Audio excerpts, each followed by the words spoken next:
గాలిపటాల పండగకు తండ్రితో పాటు చూడడానికి వెళ్ళిన కొడుకు ఆ ఎగురుతున్న పతంగులు చూసి ఆనందం పట్టలేక తనకు ఒక గాలిపటం కావాలని పట్టుబట్టి కొనిపించి ఎగరేసి ఆనందించాడు.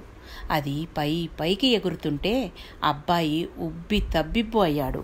కొద్దిసేపటి తర్వాత, నా గాలిపటం పైకి ఎగరకుండా ఈ దారం అడ్డుపడుతోంది, దీన్ని తెంచేస్తే ఇంకా పైకి స్వేచ్ఛగా ఎగురుతుంది కదా నాన్న, దారం తెంచేద్దామా అంటూ గాలిపటం దారాన్ని తెంచేశాడు. తెగిన గాలిపటం ఇంకాస్త పైకి ఎగిరింది. పిల్లవాడి ఆనందానికి అవధులు లేవు. కానీ కొద్దిసేపటికే క్రిందికి పడిపోతూ కనుమరుగైపోయింది. పిల్లవాడికి ఆశ్చర్యం వేసి అలా ఎందుకు పడిపోయిందని తండ్రిని అడిగాడు. మనం కూడా ఒక స్థాయిలో జీవిస్తుంటాం. ఇంకా పైకి ఎదగాలనుకుంటుంటే మనల్ని ఎదగనీయకుండా ఎవరో ఒకరు క్రిందికి లాగేస్తుంటారు. దారం గాలిపటం పైకి ఎగరడానికి సహకరిస్తూ గాలిలో ఎత్తుగా ఉంచి గాలి హెచ్చు తగ్గులకు తగ్గట్టుగా అదుపు చేస్తుంది.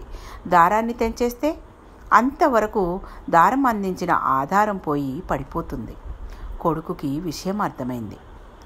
ఇల్లు, కుటుంబం వంటి పరిమితులు లేకపోతే మనం చాలా త్వరగా పైకి ఎదగలమని అనుకుంటాం. కానీ కుటుంబం, ఇల్లు, ప్రేమించే వాళ్ళు అనే ఆధారాలు మనకు తోడుగా ఉండి మన ఎదుగుదలకు దోహదం చేస్తారు. కుటుంబం మనల్ని ఎదగనీయకుండా పట్టుకోవడం లేదు, మనకు సపోర్టుగా ఉంటున్నారు. అందుకే వాళ్ళ చెయ్యి వదిలిపెట్టకండి. Thank you. మీ పద్మజ.